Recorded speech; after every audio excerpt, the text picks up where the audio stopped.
Il est midi, voici la première édition d'information de la journée en Bourgogne. Bonjour et merci d'être là. Le premier gérontopôle de la région présenté hier, son objectif, améliorer la prise en charge des personnes âgées, sa méthode, regrouper tous ceux dont c'est le métier. Deuxième édition du Salon des métiers de l'armée de terre pendant 3 jours à Quetigny. Précision sur cette opération stratégique à destination des jeunes. Le commercial de Quetigny en Côte d'Or prend des allures de camp militaire. Pendant 3 jours, 20 régiments y prennent leur quartier avec hommes et matériel pour la deuxième édition du Salon des métiers de l'armée de terre. Lieutenant-colonel Cordier, bonjour. Bonjour. Le matériel, s'il est là, c'est pourquoi? C'est parce que ça prouve votre identité ou parce que tout simplement ça attire le public?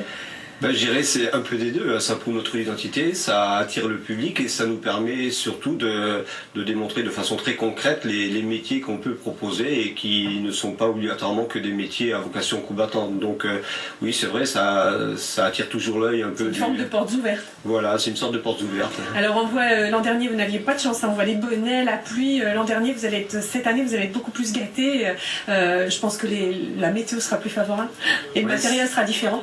Oui, tout à fait. Cette année, on a mis en place hier un peu sous une petite pluie battante et ensuite on a un beau soleil. Donc les matériels sont effectivement différents.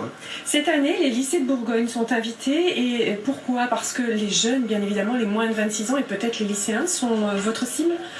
Oui, tout à fait. Le recrutement de l'armée de terre cible une population de jeunes qui va gérer de 17 ans et demi à 29 ans. Donc c'est vrai que notre cible quasi immédiate, c'est effectivement des lycéens, donc des jeunes qu'on cherche à recruter à partir de bac et plus, mais on est ouvert aussi sur un recrutement à une qualification de CAP à bac plus 5. Donc c'est vrai que c'est une cible qui nous intéresse, si on peut parler de cible. Oui, c'est ce que je n'avais pas osé le mot, mais finalement c'est celui qui convient. Les jeunes ont-ils une idée assez juste des métiers que vous proposez? Non. Pas vraiment. Et c'est pour ça que j'ai voulu reconduire ce salon, le développer et mettre en place des stands. Il y a plus de 20 stands à l'intérieur des galeries marchandes que j'ai voulu assez pédagogiques pour montrer effectivement ce qu'est le métier de soldat, mais surtout faire comprendre que parmi les 13 000 postes qu'offre l'armée de terre chaque année, je dirais il y a plus de 40% de ces postes qui sont des postes à vocation non combattante, c'est-à-dire qu'on peut être pilote d'hélicoptère, on peut être électromécanicien, on peut exercer dans les métiers de bouche, les métiers du bâtiment. Il y a énormément de possibilités et ça c'est très peu connu. Et le fait de la suspension du service national ne nous a pas aidés, je dirais. Oui. Puisque c'est une façon pour vous de faire passer l'information, tout simplement. Tout à fait.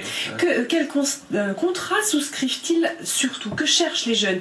Une première expérience professionnelle donc sur une courte durée, ou bien une carrière à long terme, ou bien les deux? On a un peu des deux, on a un peu des deux. Alors je dirais que parmi les deux, il y a des jeunes qui viennent pour une première expérience et qui ensuite vont enchaîner sur un parcours long ou une carrière.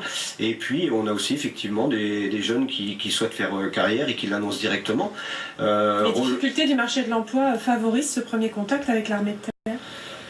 On ne peut pas dire que ça a vraiment une incidence pour nous en Côte d'Or, parce que le taux de chômage est à peu près à 7%, et moi je vois on a beaucoup de candidats qui sont en CDD ou CDI, donc on a des candidats qui ont effectivement du travail dans le civil, mais qui souhaitent venir chez nous pour différentes raisons. Donc, l'armée de terre manque-t-elle de candidats, ou bien au contraire refuse-t-elle du monde? On n'est pas à un point de refuser du monde, puisque tous les recrutements de l'armée de terre se font quasiment sur dossier, on va dire à peu près à 90%. Donc plus on a de dossiers à proposer aux recruteurs, meilleure sera la qualité de notre recrutement. Donc non, il y a de nombreux recrutements et il y a de la place pour tout le monde. 300 personnes en moyenne les dernières années en Bourgogne. Voilà, et pour cette année on est à 147 depuis le début de l'année sur les 4 départements. Merci, l'opération se poursuit jusqu'à demain soir, samedi soir. Voilà, c'est ça. Merci à vous à Quetigny. C'est moi qui vous remercie. Désormais